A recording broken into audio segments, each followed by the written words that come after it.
we do have a big ambition, a big growth strategy, and we're very focused on becoming a bigger part of the market. As a group, Qantas plays off Jetstar and Qantas off against each other. It's been one of the most successful strategies that Qantas has deployed in its history. What needs to be true for such a massive investment like Project Sunrise to pay off? We'd want to see premium demand, and we've seen that. And we'd want to see some of our existing ultra long haul markets, the likes of Sydney, Melbourne, Dallas, Auckland, JFK, Perth, Paris, Perth, Rome. We'd want to see those performing, and all of those things are happening. How much more revenue per passenger, roughly, do you have to make on those ultra long haul 16 to 18 hour direct flights versus the cheaper one-stop options to actually make those direct flights worth it? Yeah, so our modelling suggests that our premium will be around in terms of the fares. I want to ask you lastly about culture and reputation. Australia's airline Qantas is flying high with a mega full year profit of 1.6 billion Australian dollars. Its mix of the Qantas and Jetstar brands is paying off, giving passengers both a premium and cut price offering. Its burgeoning bottom line means it can afford to make big bets, and it is, buying 200 new aircraft over the next few years and teasing more long-haul routes direct from Australia to Europe, the US and beyond. The man leading its international charge is a Kiwi called Cam Wallace. I've known him for years, so it's about time I got him on this show. We caught up at Qantas's new office in Auckland to talk about his plans for Aussie's airline, including boosting its capacity, profitability and reputation. This is probably the most transparent conversation I've ever seen from a global airline executive. I hope you enjoy it. Well, I'm glad we're finally doing this. Thanks for taking the time. It's great to be here. Let's talk about capacity growth and all of that first. You've added 60k more seats across the Tasman for summer, and that's a massive increase on the summer last year. You're also taking Auckland or Sydney, Auckland to New York daily in peak season, which is wild. But international has a much lower margin of around 6.5% versus domestic Qantas, which is more like 14%. So can you take me behind the scenes of how you make decisions about where to add capacity internationally when it doesn't make as much money as domestic does? Yeah, I mean, the thing that drives profitability in airlines, one is market structure is really, really important. So if you look in domestic, we've got 3 brands, 2 carriers in Australia and a big market and a strong market for all players. And then internationally, we compete with 50 odd carriers. So there's a lot more competition and there's a lot more volatility. There is a saying, if you look at the last 50 years of airlines and what drives profitability, you know, if you have narrow-bodied aircraft, if you fly domestically, and generally if you fly a lower cost proposition, those have been the airlines that have made the better margins in the past. And there's kind of 3 things that we have always thought about. One is cost, making sure your costs really, really constrained and you've got a really, really strong focus on your cost performance, irrespective of whether you're a network carrier or low cost. What product you fly, whether you're low cost or full service, and then network, where you deploy your capital. So those are the kind of things historically that have driven performance. And if you look at the successful carriers, domestic franchises generally generate better and more sustainable margins. Is Jetstar effectively like a margin buffer for the whole group, and that allows Qantas, domestic and international, to have effectively higher prices and stay premium and kind of protect group margins as a whole? Yeah, it's a really good insight. I mean, Jetstar has evolved over its 20-year history, and when I reflect back on the brand Jetstar and what it's done to protect and grow the Qantas group, it's been one of the most successful strategies that Qantas has deployed in its history. Because Jetstar in its own right is a huge carrier now. It's over 100 jets. It's growing domestically, and it provides the lowest cost and the cheapest fares, both in New Zealand and Australia, but also it's growing internationally. And what's been given it that opportunity is new aircraft technology, more markets available to low-cost suppliers like Jetstar, but also what's happened over the last probably 5 or 6 years is the relationship between Qantas and Jetstar has matured, and we're making much more integrated network decisions. So the likes of us, Jetstar pulled out of the Sydney to Honolulu market, or the Melbourne to Honolulu market as well. And that's because the high costs that were on the ground in Honolulu was no longer relevant to their customers. So we took over their flying. We've pulled out of Korea, and Jetstar do the flying. So we look at it as a network, as a group. And we've done a lot of that in New Zealand with Jetstar flying from regional ports, growing their capacity. And we work really, really closely with Jetstar. At Qantas, we talk about a thing called integrated value a lot, and that's about the value of the group, domestic, international, Jetstar and loyalty, bringing it all together. So the power of the group is the power of the different propositions and the brands, and you're right, Jetstar's played a really material part in the overall profitability. So effectively, as a group, Qantas plays off Jetstar and Qantas off against each other, effectively. If you just look at the international network, though, and say what you look after, some of the places where Jetstar doesn't fly far further internationally, how do you decide where to boost capacity? What kind of demand signals do you look at, and what role does profitability actually play in that? Or is it just sometimes more of a strategy decision about we want to be seen flying there? Yeah, I mean, we fly in terms of the Qantas brand to 17 of the 20 largest outbound markets. So we think having a minimum viable network is important, but we don't do what's called strategic flying. And strategic flying is you fly to a place even though you don't make money and you convince yourself that over time you will make money. We don't do that. We fly to markets where we can generate a commercial return on the capital that we deploy in that market. So generally for Qantas, our branded Qantas, we're looking for premium demand. So with our 787 fleet and our A380s, we look at where is the demand and where is the willingness to pay. With Jetstar, they look for high density markets where there's more low cost demand, and sometimes we can both fly there. So the likes of Japan, we both fly, Bali, we both fly. So there's enough demand across those different customer segments to allow both brands. But we test that every 6 months, and more we have what we call integrated network planning. We say, what are the customers we're trying to target? What is the right brand? Sometimes it can be both, sometimes we're swapping one out for the other. But ultimately, we're a very commercial organisation. If we don't see the right demand profile, we'll withdraw from markets. So we've withdrawn from Shanghai, we've withdrawn from Korea, and that's because we just didn't see a pathway for profitability. I mean, it's very easy to lose money on some city pairs if you're not strategic and focused on making sure you're going to the right markets with the right product. What kind of a role does gating economics play into your decision making around that? And by that I mean actually being able to get the gate at, say, an airport that's really busy, like a JFK, and being able to win that space, and also having like the pilot and the crew to fly it, which internationally, more hours in the year, you need far more people to help. Yeah, so in terms of the gate and access, that is a really important part and component. So we rely on ourselves and partners for gate access. So JFK is a good example of working with American Airlines in that part of the world. We're very fortunate. If you look at probably the most profitable airport in the world is Heathrow. We have 4 slot pairs there. At the moment we're using 2. With Project Sunrise, well, we use the balance of those. The other 2 we've leased out to British Airways. So we've been in the market a long time. We spend a lot of time looking at our network design, our connectivity, and making sure that we have the right gate strategy and the right hub strategy. So we're looking to clearly grow Brisbane, grow Perth, grow Melbourne and Sydney as our strategic hub, but also in the future growing Auckland as well as more of an eastern hub for us. And you've seen us growing in New Zealand pretty rapidly. In terms of our access to labour and our pilots, we have a big domestic business, so we obviously have people rolling through the narrow body fleet, ultimately into the wide body fleet. So we don't have a big challenge in terms of our access to pilots, because once again, that's where the benefit of scale and integrated value comes into our proposition. Where are you seeing premium load demand internationally at the moment? Low demand? Load demand. Load demand. So we're seeing both in the Americas and Europe, it's very strong. So premium demand right across our long haul business has been sustainable.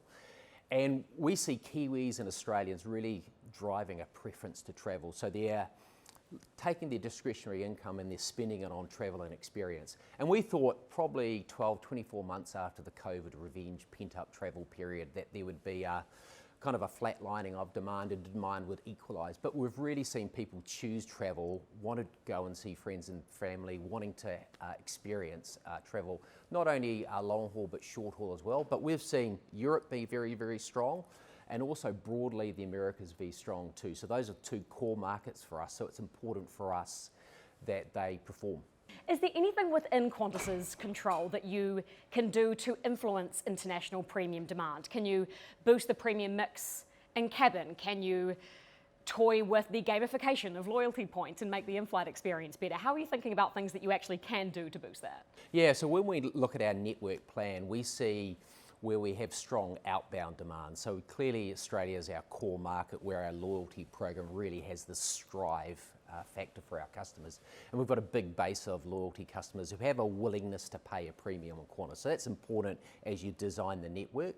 In terms of the big drivers, what we see as the big drivers for long-haul travellers, one is this premium trend that's happening over time, and it's actually probably more of a trend now. It's locked in. More and more people post-COVID are choosing premium cabins, not just first class or business class, but premium economy and Y Plus and those types of products as well. So we've got a very premium dense fleet, and as we renew the fleet, there will be even more premium seats on those planes. Our planes can go a long way, so if you look at the top quartile of our earnings, it's probably the 7-city pairs which go over 15 hours. So Australians and Kiwis are great at ultra long haul travel. So we see the kind of key drivers that we look at as premium, so having the right configuration to capture that premium demand. Secondly, loyalty. Loyalty is becoming a big driver post-COVID of people's willingness to pay and their attachment to airlines. And then the last one I'd say is scale. Scale's becoming really, really important. Like, we've got 51 lounges around the world and they cost a huge amount. Digital investment costs a lot. So as you grow, and we want to grow as an airline, we've got great ambition for growth. We'll get more scale, and that gives us the more opportunity to invest in our customer experience and the products and services. How much does an airline need to grow and focus on growth purely to make up for continually inflated costs? If I look at an airline, it feels like you just need to strategically keep growing, because if you're not growing, you're losing money and going backwards because of the cost of everything associated with running an airline naturally increasing over time. Yeah, well, it's a very interesting insight, and what we've seen certainly in the Americas is that's the problem with low-cost carriers. Low-cost carriers have been addicted to growth, and growth had been the pathway to profitability. But when we see ultra-low-cost carriers in the States not being able to grow to low-cost airports, the cost conversion has really affected their profitability and their business model. And their business models are ultimately challenged. So growth is a big part of what Jetstar continues to do, but it's also a big part of what Qantas wants to do too, especially internationally, where we can capture more demand.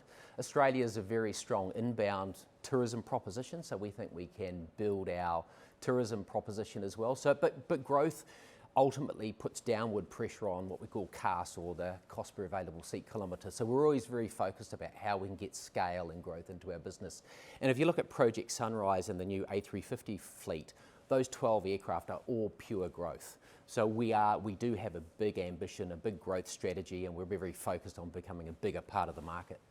And just lastly, on profitability, just if you could give me a number, what is like a realistic target for an international division margin? Could it or would it ever be double digits, or is that not something that you actually really aim for, given that even if it's around 6.5, it's on a larger revenue earning flight, therefore you're happy with it being lower than domestic forever? Yeah, so we look at the total group profitability, because obviously, you know, if you look at our frequent flyer program, what our frequent flyers want the most generally is a reward seat on a premium cabin to London or Paris or Rome or Dallas, right? So the international division feeds the loyalty program, which feeds the domestic, which feeds us as well. But we do have an aspiration for 8 to 12% when we're fully formed in about 5 years, when we get the new fleet in, when we get the additional A350s, when we start retiring some of our A380s, which are a higher cost proposition.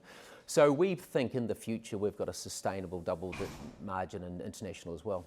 12%? Yeah, 8 to 12 is what we're looking for when it's fully formed. So when we have our full fleet renewal having taken place.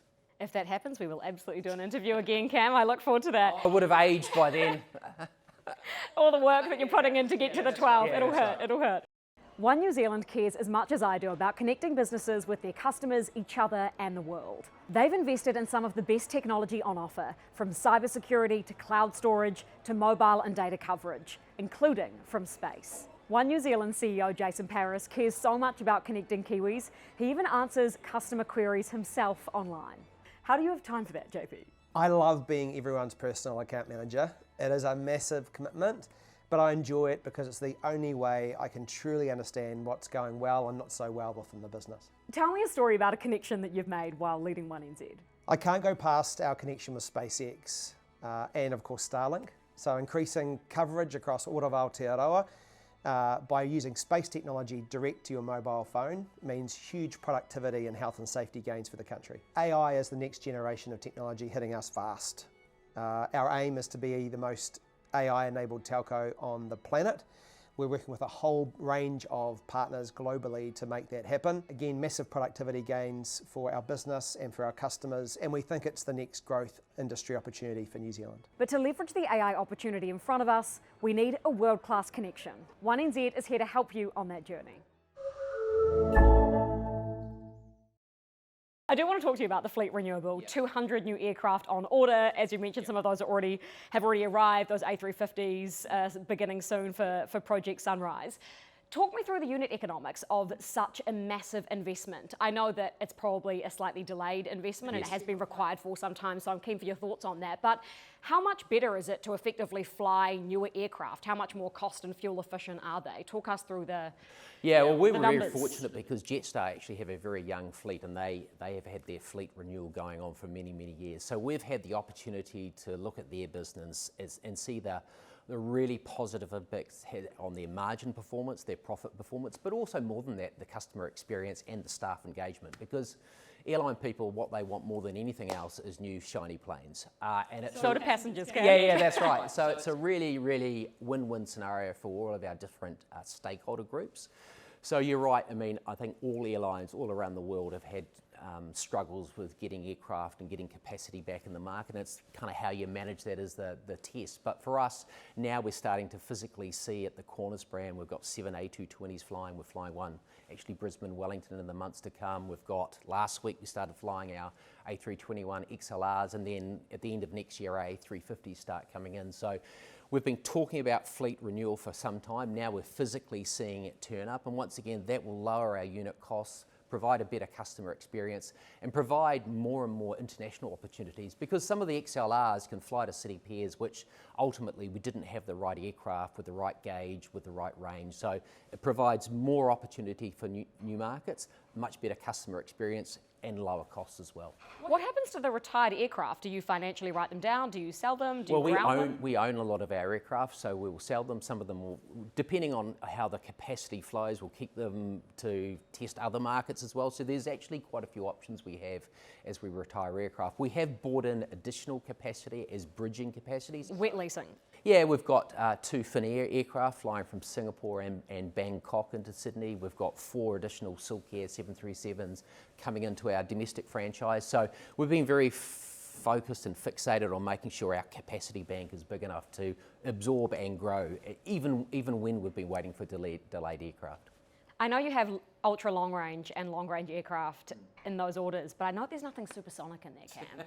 Like, come on. Well, United actually give Boom Aero a call. Yeah, well, they've invested in a company called Boost, so there is a bit of talk about supersonic in the future. So, yeah, we're delighted to be having the new aircraft. We get the A350 ULR actually has the range that we can fly point to point anywhere in the world, and you can imagine how that opens up the world of possibility for our network planners in terms of being able to touch every city pair.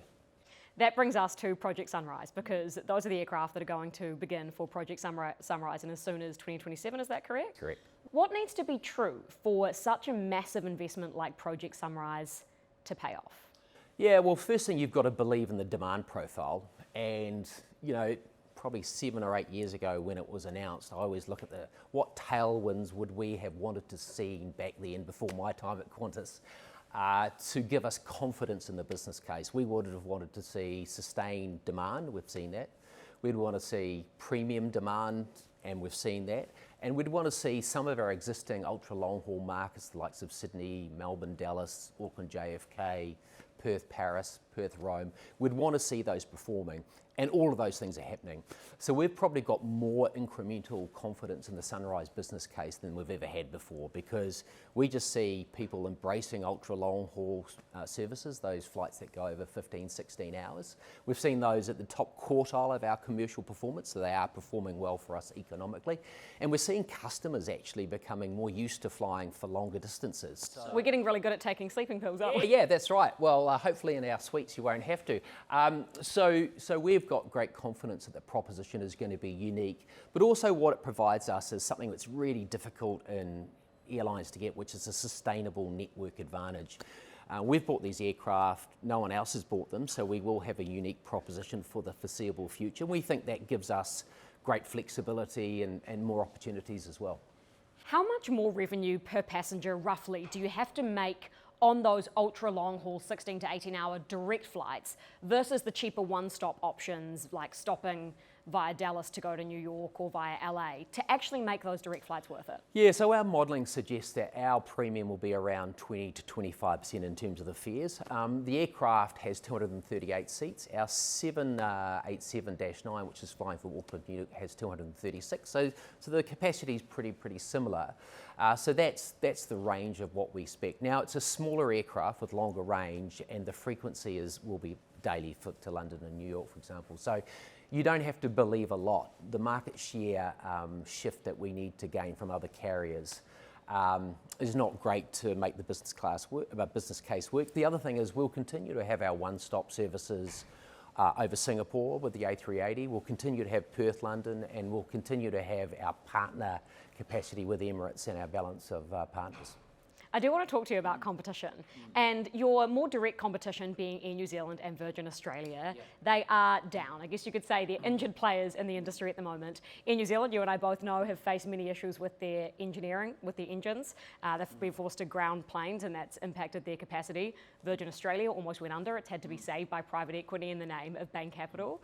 How are you and the rest of Qantas leadership thinking about that as a window of opportunity to rapidly gain market share dominance when other players are down? Yeah, I mean, frankly, I'd say we kind of run our own race. We don't talk and spend too much time talking about our competitors. If you look at the international division, we've got 50 of them, and we've got some really large competitors. In the Australian domestic market, we think, Virgin, it's good that they've come out of administration with a new leadership team, with new capital. Now they're listed. And I think that's good for the market structure that, there's visibility of their results. And we compete really hard operationally each and every hour of each and every day on our on-time performance. And I think that's awesome for customers because customers are getting much better outcomes with on-time performance. So that's really good. And they're largely focused on the Australian domestic market. I think they fly to Bali and Queenstown. But we want to be the best we possibly can be. They've kind of positioned themselves between Jetstar and Qantas, which is their market position. And then in New Zealand, we see an opportunity here to rebuild the tourism industry. It's still not back to what it was in 2020. And we actually see the demand environment being pretty good here. I know that obviously the economy has had its challenges in the last 18 months, but if you look at the Trans-Tasman for us, we're the biggest carrier everywhere south of Auckland. We've grown in Auckland as well with the services to New York. But from COVID times, we're up 23% in terms of seat capacity. On pre-COVID? Yeah, on pre-COVID. We've got new markets from Jetstar, starting from Hamilton and Dunedin. So in terms of the dual brand, we've really been at the forefront of growing the exposure and the capacity for the New Zealand tourism industry. And if I look at the last kind of 25, it's probably 30 years I've been in aviation, I've never seen such robust operating conditions on the Trans-Tasman. I mean, that market is going very well for us and going very well for the total market, I would say, because demand is still strong. People are preferencing travel over other ports of expenditure. And we think we can continue to grow here and be a viable proposition for Kiwis. What does that mean for pricing then? Can you kind of describe the pricing environment to me? Because even though you may ignore competition largely, you would obviously have to look at the fares that they're charging to know if you are competitive in that domain at least. How is that right now? And if there is incredible demand out there, especially on many of your international routes, is there kind of so much space and headroom for you to increase prices, or is it more nuanced than that? Well, prices were clearly high after COVID because the demand environment was like nothing the world had ever seen, nothing I've ever seen. So prices were high for probably 18, 24 months. Then we came off, it equalised. Now the fares or the RASK is probably starting to go up slowly, probably in line with GDP and CPI growth. So yeah, we've had there's been quite a vibrant view on kind of pricing and where it should be and where it could be, but it's very different per market. So if you look at Jetstar in New Zealand, I mean, they're probably 50% cheaper than the competition. Obviously, we've got a different pricing strategy in Australia. In the different markets, you have different prices, but I mean, we're still in a scenario where the international business continues to be profitable, so we're getting the right fares to be able to cover the cost of capital and to grow. So we're comfortable where pricing is at the moment, but it's always going to be very specific per the market we're operating in. Can you just give me your insight, given you've been in this game for such a long time, on... You're making me feel old now. Yeah, I shouldn't have said that, yeah. We're not counting. Yeah. Like your insight on how fares and pricing should increase with global macroeconomic... I mean, there's two things I'd say about pricing. One is that generally our demand profiles and forecasts are around global GDP. So if global GDP is going at 2 or 3, we expect underlying demand should lift by that. And then what we're seeing in a cost environment is more costs.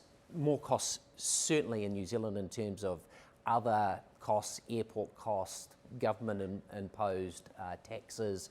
So we are seeing a higher cost environment in New Zealand. In the different markets we operate in, that can be quite different, but the costs have been going up from engineering to aircraft to supply of maintenance. So I think the aviation ecosystem has suffered higher costs than most other segments post-COVID, and that's largely on the byproduct of a lot of people leaving the industry. Pricing is going to get more sophisticated over time because as more digital and focused business models come out, there's more opportunity to deliver different prices at different times.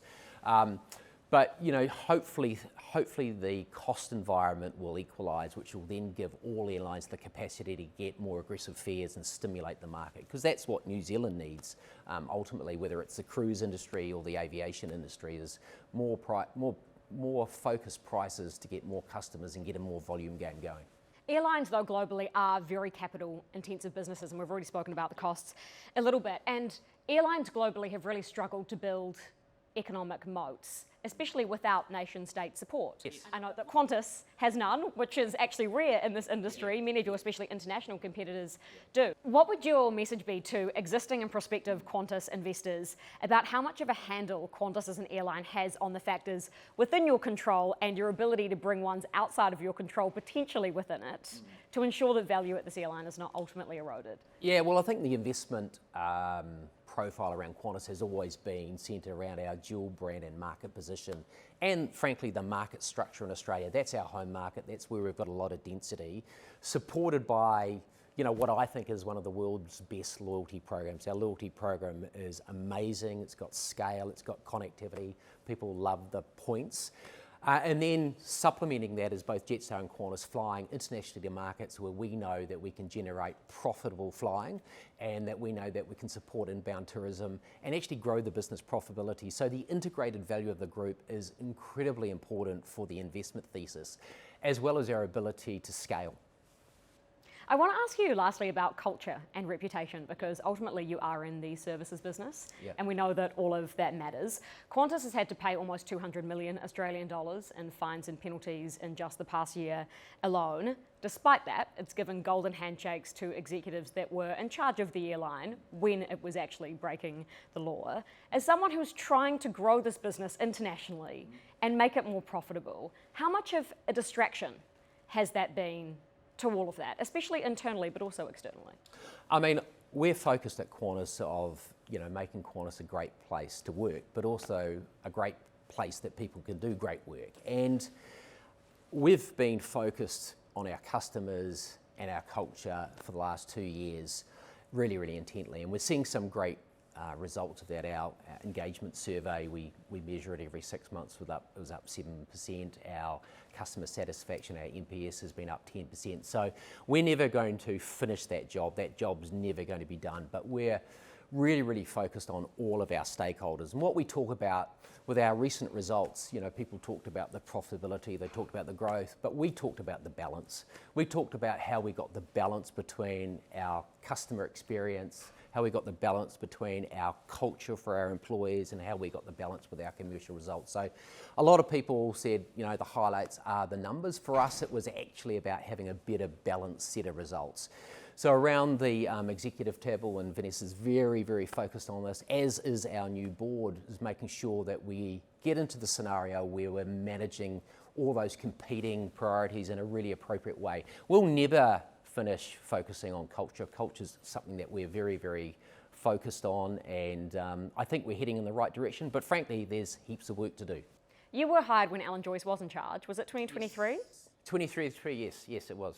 Have things changed internally? And if so, how since then, since his departure? Oh, well, I think in terms of the changes have been fundamental. So we have nearly an entirely new board. If you look at what we call the GLT, which is the group leadership team, everyone's in a new role, so there's no one who hasn't either moved roles or brought people into the business. So it is a very, very different business, led by a whole bunch of new people. We've got clearly a different CEO, different CFO. So yeah, it's a different business. But also that's not to detract for some of the great things that have happened over the last decade and so, because the business has been set up for success, and there's been a lot of really great decisions that past managers have made to set the business up for success. Now, some of them were very difficult decisions through the pandemic and other areas too, but the business is well positioned for growth, and that's good for Australia, it's good for New Zealand, it's good for our people, and it's good for our customers. I don't expect you to speak out of school on this at all, but has it been kind of unsettling having been here in that period when things were seemingly going well and having to go through all of this change while also leading this international network? Look, I mean, I love the industry. The industry is really seductive. It's really complex. I think you're the only person that would say that about the airline scam. So I love the industry and the scale, and we've got something special happening at Qantas. It's growing. We've got massive opportunities. We've got a plane coming in, a new plane coming in every 3 weeks. So there's never been a more exciting time to be at Qantas, I can tell you. So other than profitability and perhaps some engagement scores, what are the measures that you think investors, passengers should look at to know that you're on the right track to continued success and say this time next year? Well, I think it's about that balance. I think it's about saying, what are our customers saying about the business? How is our brand reputation going? How is our NPS scores going? What is our on-time performance doing? How is our unit cost performance? What is our margins doing? How many more frequent flyers are we gauging into the program? So it's right across the different brands and the different products we have. But once again, for us, it's about not one thing. It's not just about profitability. It's about our people, and it's about our customers. And ultimately, that's what we've spent a lot of time doing in the last year or so, is listening rather than talking. So, although I'm doing a lot of talking here. So that's the big focus for us, is really getting that balanced set of results. Well, I'm excited to see you do it. Thanks so much for your time, Cam. Awesome. Appreciate it. Thanks for having me.